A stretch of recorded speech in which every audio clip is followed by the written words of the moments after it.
brought to you by Silver Pumps.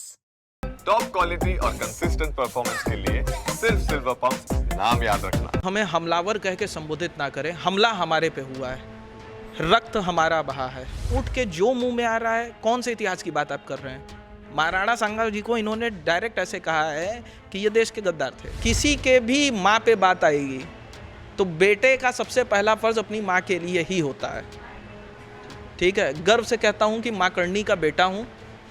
माँ करनी के ऊपर बात आएगी, मर जाऊंगा लेकिन माँ करनी के लिए लड़ूंगा, अंतिम सांस तक लड़ूंगा माँ करनी के लिए। कि आप माँ करनी के लिए क्यों ऐसी आपत्तिजनक बातें कर रहे हैं? 80 से 90 लोगों ने हमारे ऊपर जानलेवा हमला किया। अगर आपको कुछ किसी तरह का मेरे किसी भी भाई को अगर कुछ वो है तो मैं ये खुलवा दे रहा हूँ, टाके हैं, ठीक है, पीठ पे निशान है, पता करिएगा। मेरे ऊपर एक NCR नहीं है। मेरा उनका नुकसान करने का कोई इंटेंशन नहीं था। मैं तो एक बात बोलना चाह रहा था, मैं उनका एक ब्रेन वॉश करना चाह रहा था। ठीक है, हम एक हेल्दी कन्वर्सेशन करने गए थे। ठीक है, ऐसा नहीं है कि मैं कोई अनपढ़ और जाहिल आदमी हूँ। ठीक है, आई एम B.Tech ग्रेजुएट। लेकिन भाई अब वही चीज़ है कि वो नेता नगरी में है तो जिंदाबाद मुर्दाबाद के नारे लग जा रहे हैं तो गलत को भी सही हो जाएगा। राणा सांगा को लेकर देश भर में शनिवार यानी 12 अप्रैल को विरोध किया जा रहा था करनी सेना की ओर से। तो वहीं वाराणसी में सिगरा थाना अंतर्गत विद्यापीठ इलाके में हरीश मिश्रा, जो बनारस वाले मिश्रा जी के नाम से चर्चित है, उनके ऊपर कथित तौर पर हमला हुआ। पुलिस ने दोनों हमलावरों को अरेस्ट किया, साथ ही साथ हरीश मिश्रा को भी अरेस्ट कर लिया है। दोनों ही पक्षों पर कार्रवाई करते हुए उनकी अरेस्टिंग हो चुकी है। हरीश मिश्रा पे जिन लोगों ने कथित तौर पर हमला किया था, वे दोनों लोग अभी वाराणसी के इस कबीर चौरा मंडलीय अस्पताल के वार्ड में भर्ती हैं, उनका उपचार चल रहा है। और दोनों ही लोग आखिर इस पूरे मामले पर क्या कहना चाहते हैं, उन्हीं से सीधे बात करते हैं। जी, सबसे पहले आपका पूरा नाम क्या है? देखिए भाई साहब, मेरा नाम अविनाश मिश्रा है, लेकिन सबसे पहले तो मैं आपको एक बात बोलना चाहता हूँ। आप हमें हमलावर कह के संबोधित ना करें। हमला हमारे पे हुआ है, रक्त हमारा बहा है। ठीक है, अगर हम हमला करने जाते तो हमारी ये हालत नहीं होती। आप कथित हमने इसीलिए कहा नहीं, कथित हमले नहीं, हम हमला करने गए ही नहीं, हमला हमारे ऊपर हुआ है। क्या हुआ था? क्या आपको दिक्कत तकलीफ थी? बात करने गए थे उनसे या पहले से किसी तरह की और बात हो रही थी? क्या मामला था? देखिए, ऐसा है कि माँ करनी का मैं उपासक हूँ। ठीक है, उनको अपनी सगी माँ को जितना मैं मानता हूँ उतना ही माँ करनी को मानता हूँ। आस्था है। ठीक है, और ऐसा नहीं है कि माँ करनी का सिर्फ एक किसी विशेष समुदाय पे अधिकार है। कोई किसी समुदाय का, जैसे ब्राह्मण है, कोई क्षत्रिय है, कोई यादव है, अगर बोलेगा तो माँ करनी बोलेंगे कि नहीं हमारी पूजा मत करो क्योंकि तुम ये हो। तो पहली बात तो ये था मुझे आपत्ति कि इन्होंने माँ करनी को कुकर्मी कहा।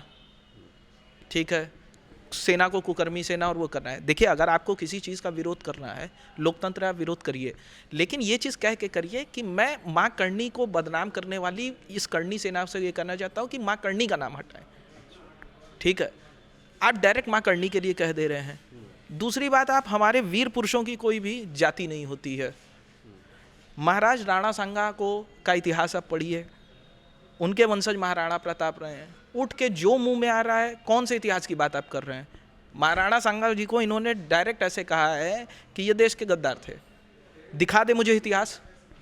बाबरनामा पढ़ लीजिए। बाबरनामा का मैं आपको बता दे रहा हूँ, बाबरनामा में ये साफ साफ लिखा हुआ है, जिसमें बाबर ने खुद अपने हाथ से लिखा है कि महाराणा जो सांगा जी, राणा सांगा जी से थे, उनसे बड़ा योद्धा मैंने अपने जीवन काल में कोई देखा ही नहीं।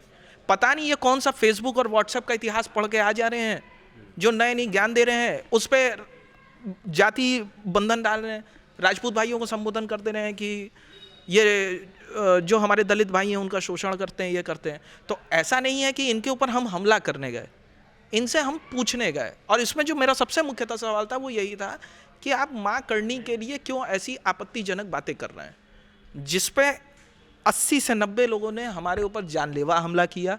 अगर आपको कुछ किसी तरह का मेरे किसी भी भाई को अगर कुछ वो है तो मैं ये खुलवा दे रहा हूँ, टाके हैं, ठीक है, पीठ पे निशान है। 90 लोग थे और हमें आप फिर अगर ये बात कहते हैं कि हम हमला करने आपने 5 दिन 6 दिन या हफ्ते भर पहले फेसबुक पर इनको ऐसा कुछ लिखा भी था कि आप शब्द या इंश्योरेंस करने की बात कि आप अपना बीमा करा लीजिए, ऐसी कोई बात या धमकी, ऐसा कुछ आपने फेसबुक पे इस तरह की कोई वार्तालाप हुई थी क्या? देखिए ऐसा है कि पहली बात तो मैं फेसबुक चलाना ही छोड़ दिया हूँ, ठीक है, मैं सिर्फ इंस्टा पे एक्टिव रहता हूँ। नहीं, ऐसी कोई धमकी आपकी तरफ से दी गई थी? जहाँ तक मुझे पता है भाई, देखिए अब मैंने तो कोई ऐसी धमकी दी नहीं है, ठीक है। तो लेकिन कानून है, तमाम थाने हैं जहाँ से आप निकल के आएँ, उसके बीच में सिगरा थाने तक जाने में तमाम थाने हैं, बड़े बड़े पुलिस कमिश्नर के ऑफिस है, तमाम, आप वहाँ जाके भी तो शिकायत कर सकते थे अगर आप आहत हुए थे किसी की टिप्पणी से या किसी बात से। तो कानून अपने हाथ में, या सामने वाला किस तरह का व्यक्ति है, किससे बात करने जा रहे हैं, भले ही शांतिपूर्वक जिस तरह से आप कह रहे हैं कि बात करने गए थे, लेकिन आप कानून की मदद ले सकते थे, उनके ऊपर आहत होने का IT एक्ट के तहत मुकदमा करा सकते। ऐसा है पत्रकार भाई साहब, मैं आपको एक चीज़ बता दूँ, कभी भी कोई ऐसा इंटेंशन किसी का नुकसान करने का था ही नहीं, इस कारण से थाने नहीं गए, ठीक है। आप पता करिएगा, मेरे ऊपर एक NCR नहीं है, मेरा उनका नुकसान करने का कोई इंटेंशन नहीं था। मैं तो एक बात बोलना चाह रहा था, मैं उनका एक ब्रेन वॉश करना चाह रहा था कि आखिर ऐसा क्या उनके दिमाग में चल गया है कि वो माँ कर्णी के विरोध में आ गए हैं, महाराज राणा सांगा के विरोध में आ गए। भाई हो सकता है कि उनको कोई तथ्य इस तरह से समझा दिए गए हों। तो स्वस्थ बातचीत के लिए मैं स्वस्थ बातचीत के लिए था, और स्वस्थ बातचीत का ये नतीजा निकला कि 80-90 लोगों के साथ हमारे ऊपर हमला हुआ, और हमें पत्रकार भाई कह रहे हैं कि हम हमला करने गए थे।